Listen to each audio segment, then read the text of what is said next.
मग मी जसं पेरेंट्सला म्हटलं की नर्सरी पासूनच मी हिंदी सुरू करेल लिहायसाठी. तर पेरेंट्स म्हटले पॉसिबलच नाहीये मॅम, कारण कुठलीच दुसरी शाळा नाही सिनियरला करत. शिकवतात, तुम्ही 2 स्टेप आधी चालताय. बरोबर. म्हटलं ठीक आहे, लेट मी ट्राय, आपण प्रयत्न करू. सो पॅटर्न रायटिंग थ्रू मी त्यांना हिंदी शिकवलं, स्वर शिकवले फक्त आधी, आणि ते खूप सुंदरपणे ते करायला लागले. नंतर मिड टर्म मध्ये जेव्हा पेरेंट्सने बघितलं की आमचे मुलं इतके छान करतायत, मग त्यांच्या अपेक्षा अगदी गगनालाच पोहोचल्या. मी ॲडव्होकेट नीरा धाडगे. कोणत्याही क्षेत्रात तुमची कामगिरी वाखाणण्यासारखी असेल, इतक्या लोकांशी मी बोलतेय ना, काहीतरी रोज नवीन शिकायला मिळतं. एकमेकांना मदत करण्यासाठी तुम्ही ही कम्युनिटी जॉईन करू शकता, पुणे वुमन्स क्लब.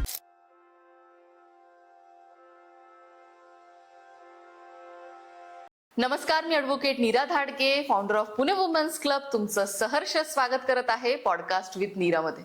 लहान मुलं बघितली की त्यांच्याकडे बघून आपल्याला असं वाटतं कधी ह्यांना शिकवायचंय का, किती गोष्टी आपल्याला त्यांना शिकवायला आवडतील. स्कूल्स ज्या आहेत त्या ह्याच्यामध्ये मदत करतातच, पण आजकालच्या जगामध्ये पॅरेंटिंग हा खूप मोठा विषय झालेला आहे, हे तुम्ही पण मान्य करू शकता.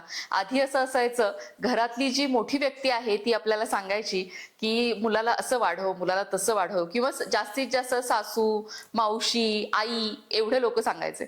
पण आता पॅरेंटिंग मध्ये इतक्या गोष्टी आणि इतक्या कन्सेप्च्युअल आलेल्या गोष्टी आहेत की ज्याच्याबद्दल कितीही बोललं तरी कमी पडून जातं. आणि अशा खूप साऱ्या गोष्टींना जेव्हा आपण तोंड देत असतो तेव्हा आपल्याला प्री प्रायमरीचे स्कूल टीचर्स खूप महत्वाचा रोल आपल्या आयुष्यामध्ये घेतात असं मला वाटतं. आज अशाच एक नवं एंटरप्रेन्योर आपल्या बरोबर आहेत, शीतल पाटील मॅडम. खूप छान वाटतंय आज तुम्हाला इथे बघून, खूप छान साडी घातलेली आहे तुम्ही आज. कसा एक्सपिरियन्स आहे ह्याच्याबद्दल तर आपण बोलूच, पण मला तुमच्याबद्दल आधी जाणून घ्यायला आवडेल. माझं नाव शीतल. मी जळगाव जिल्ह्यातून एक खर्ची नावाच्या गावातनं आली आहे. हो. सो माझं प्रायमरी एज्युकेशन सगळं तिकडेच झालं, बट बेसिकली माझं कम्प्युटर इंजिनिअरिंग झालंय. आणि मग मी IT जॉब केल्यानंतर, जसं मदरहूड आल्यानंतर मग IT जॉब करणं थोडं डिफिकल्ट होतं.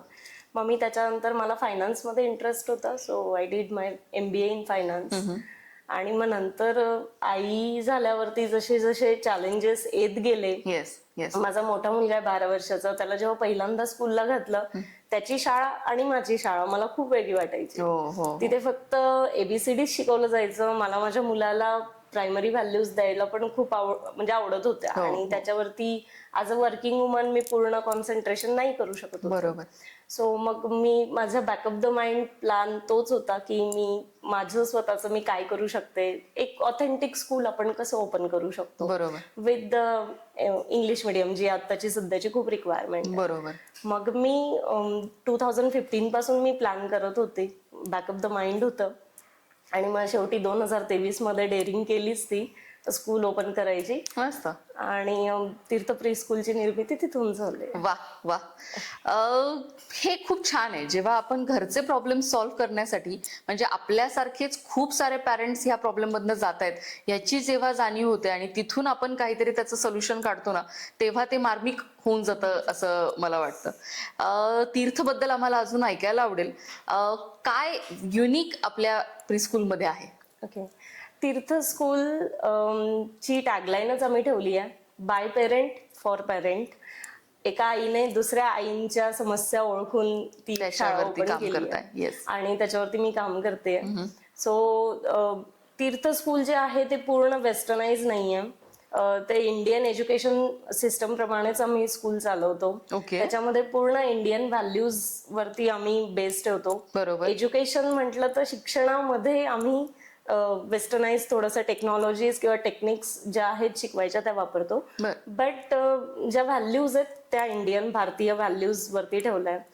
कारण मी स्वतः बिलीव्ह करते की आपण मुलांचं भविष्य घडवण्यापेक्षा त्यांचं चरित्र घडवण्यावरती विश्वास ठेवला पाहिजे. त्यांचं चरित्र घडवलं तर भविष्य ऑटोमॅटिकली घडूनच जातं. सो मी त्याच्यावरतीच वर्कआउट करते. सो आम्ही स्कूलमध्ये अगदी श्लोक पासून राष्ट्रगीत जे आपलं खूप जरुरी आहे, पण ते आता कुठल्याच इंग्लिश मिडियम स्कूलमध्ये घेतलं जात Yes, नाही. yes. सो आम्ही अगदी प्ले ग्रुप 2 वर्षाच्या मुलांपासून सगळ्यांना राष्ट्रगीत शिकवतो आणि ते मॅनर्स एटिकेट्स पण शिकवतो की कसं उभं राहायचंय, काय करायचं, आणि हळूहळू त्यांच्यात इनकल्केट ते होत जातं. बरोबर. आणि सायंटिफिकली इट इज प्रूव्हन की जो पण आपला ब्रेनचा किंवा सर्वांगीण विकास जो पण आहे तो आपला 6 वर्षापर्यंतच होत हो, असतो. सो मुलांमध्ये आपल्याला जे पण इनकल्केट करायचं ते आपण फक्त 6 वर्षापर्यंतच करू शकतो बरोबर. बेसिकली. बरोबर. सो मी त्याच्यावरतीच, आणि माझ्याकडे अगदी 2 वर्षापासून 6 वर्षापर्यंतचेच मुलं असतात आणि शिक्षणामध्ये नो लिमिट आहे. सो मला जेवढं त्यांना शिकवता येतं तेवढं सगळं मी त्यांना शिकवते.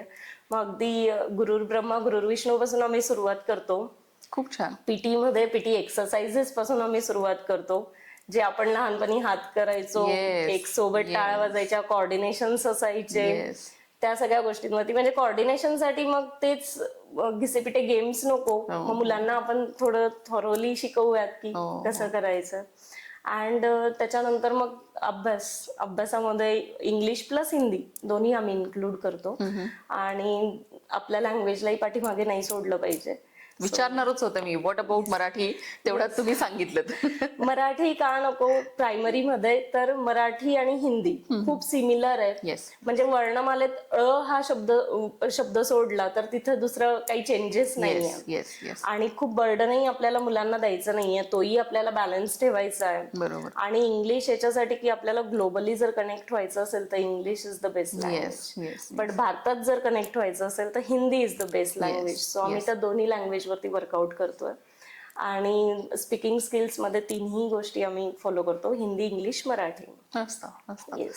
आता पाहायला गेलं ना, म्हणजे एज्युकेशनल सिस्टम, आता मी खूप साऱ्या कॉलेजेसशी किंवा स्कूलशी रिलेटेड काम आम्ही करत असतो, तर मुलं कंटिन्युअसली पळतच असतात.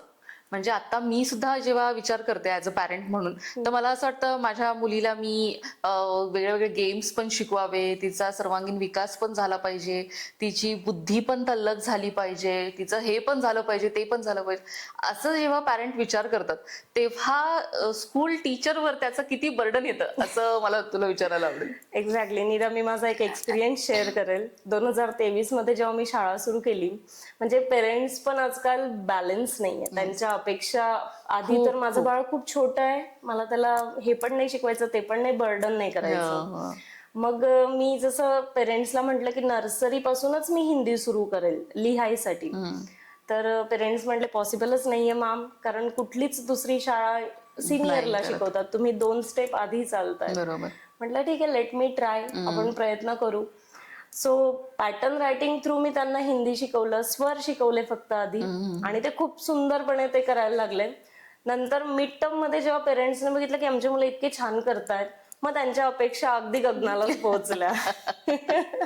सो माझं म्हणजे सजेशन हे असेल की पॅरेंट्सनेही एक बॅलन्स ठेवला पाहिजे. बरोबर. अगदी खूप लो नाही किंवा खूप हाय पण नाही, एक मुलाला झेपेल, त्याचा कल कुठल्या बाजूला आहे त्याकडे लक्ष द्या आणि त्याप्रमाणेच तुम्ही जा. म्हणजे माझा मुलगा स्पोर्ट्स मध्येही असला पाहिजे, म्युझिक मध्येही असला पाहिजे आणि अभ्यासातही असला पाहिजे, शक्य नाही. झोपला पण चांगला पाहिजे, खाल्लं पण चांगलं पाहिजे. खूपच आजकाल खूपच ती जीवनशैली खूप हे झाली आहे. आणि मग त्यामुळे आपण काय करतो, मुलांना खूप बर्डन देतो किंवा मग मुलांना अगदीच पॅम्पर करून ठेवतो. मुलं एकतर खूप जास्त धीट होतात किंवा ते खूपच पॅम्पर्ड राहतात. घाबरून. बॅलन्स ठेवा, ऍज अ पॅरेंट फक्त बॅलन्स ठेवा. बाकी स्कूल्स आपलं काम करतायत, सोसायटी त्यांना बाकी जनरल एज्युकेशन द्यायचं काम करतेच आहे, आणि तुम्ही ऍज अ पॅरेंट फक्त त्यांच्यासोबत बॅलन्स ठेवा, त्यांना थोडा वेळ द्या, जो आजकाल पेरेंट्स अजिबात देत नाही. त्यांच्यासाठी बिझी शेड्यूल मधून जर आपण मोबाईल पाहायला 15 मिनिटं काढू शकतो, तर आपण मुलांसाठी 1 तास घालवू शकतो. बरोबर. So do that. Yes yes yes. इतकी छान बोलतेस ना तू, त्याच्यामुळे असं बोलतच राहावं असं वाटतंय. मला फ्रँचायझीस बद्दल ऐकायला आवडेल. तीर्थ फक्त एक वाघोलीमध्ये स्कूल आहे आणि त्याच्या अजून काही फ्रँचायझीस, आणि तुम्ही ह्याच्याबद्दल काय प्लॅन केलेला आहे? येस, तीर्थच्या आता मी सगळीकडे 3 वर्षात मला हा कॉन्फिडन्स आला. पेरेंट्सने मला बूस्ट केलं की शीतल, अदर ठिकाणी तुमच्या शाळा झाल्या पाहिजे, सो आम्ही रेफरन्स देऊ शकतो. तर मी एकटीच सगळीकडे नाही करू शकत, बट फ्रँचायझीज मी द्यायला मला आवडेल जिथे कोफो मॉडेल असेल, कंपनी ऑपरेटेड फ्रँचायझी ओन, ज्याच्यामध्ये मी सगळं सेटअप करेल, म्हणजे क्वालिटीही मेंटेन राहील आणि मला एकटीलाच सगळीकडे वन मॅन शो नाही करायला लागणार. बरोबर, सो फ्रँचायझीज ऑफकोर्स मी देण्यात इंटरेस्टेड आहे. बरोबर. जुने आपले जेव्हा आपण बघायचो ना, म्हणजे आपण जेव्हा मातीमध्ये खेळायचो किंवा कुठेही लोळायचो, त्याच्यामुळे वातावरणाशी आपला संबंध चांगला राहायचा. पण आता आपण बघतो मुलं तेवढ्याच वातावरणामध्ये किंवा प्लास्टिकच्याच गेम्सनी खेळताना दिसतात. याच्यासाठी तीर्थ काय करताय? सो मी गेम्समध्ये मी प्लास्टिकचे खेळणे किंवा लाकडाचे खेळणे जे आता नवीन आहेत ते मी सगळं काहीच वापरत नाही. जसं ग्रिप, आपण नॉर्मली प्री स्कूलमध्ये ग्रिपिंग आणि सॉर्टिंग वेगळं करता आलं पाहिजे, कळलं पाहिजे. याच्यासाठी मी सिंपल आपली जुनी टेक्निक यूज करते, ज्याच्यामध्ये आम्ही मल्टिपल ग्रेन्स यूज करतो. मूग, मटकी, उडीद, ज्वारी, त्याच्यानंतर आपलं हरभरा सगळे एकत्र करणार. त्याचे साइजेस पण वेगळे असतात, बरोबर. त्याचे कलर्स पण वेगळे असतात आणि ते डिफरंट ग्रेन्स आहेत. येस. ते एका बाउलमध्ये मिक्स करतो आणि मुलाला सांगतो 1 by 1 सॉर्ट करायचं, प्रत्येकाला वेगळ्या ह्याच्यात टाकायचं. याच्यातनं माझे 3 पर्पज साध्य होतात. त्याच्यामध्ये मुलं कलरही शिकतायत, त्यांना ग्रेन्सही माहिती पडताय, म्हणजे आपण काय खातोय आणि त्याचं नाव काय आहे तेही त्यांना माहिती होत आहे. आणि दुसरी गोष्ट तर त्यांचं ग्रिपिंगही तिथून वाढतंय. सो अशा छोट्या गोष्टी करून आपण करू शकतो. आपल्याला गरज नाहीये प्लास्टिक टॉईजची किंवा अगदीच ते टॉईज सॅनिटाईज करा आणि मग तो किती वेळ खेळेल, गरज नाहीये. आणि वर्षातनं एकदा आमचा स्पोर्ट्स डे होतो, तर तो मी मातीच्या ग्राउंडवर घेणं प्रेफर करते, जेणेकरून मुलांना माती काय, स्पोर्ट्स हा नेहमी मातीशीच रिलेटेड असला पाहिजे आणि त्याला मातीशीच जुळलेला ठेवला पाहिजे. सो माझं ते एक त्याच्याकडे कल असतो. आणि माझं स्कूल मोठं झाल्यानंतर डेफिनेटली मी मातीचंच ग्राउंड ठेवेल. Yes yes yes. तुमच्या पॅरेंट्सचे फीडबॅक पण ऐकायला आवडतील मला या गोष्टीवर.